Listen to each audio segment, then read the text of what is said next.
கோபத்திலே கொதிக்கிறா, வீரப்பல்ல கடிக்கிறா, அசுரனோட கதை முடிக்க ஆவேசமா வருகிறா. கோபத்திலே கொதிக்கிறா, வீரப்பல்ல கடிக்கிறா, அசுரனோட கதை முடிக்க ஆவேசமா வருகிறா. பம்பை ஒலி முழங்குவதை கேட்டுப்புட்டா, அவ காளியாக அவதரிச்சு ஓடி வரா.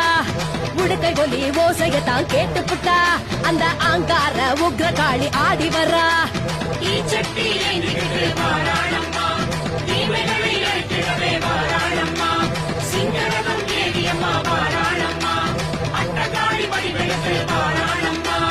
வீரப்பல்லு அழகு காளி விரிசடையை விரிச்சுக்கிட்டு வீர் கொண்டு எழுந்திங்கே வாராளம்மா. அம்மா வாராளே வாராளே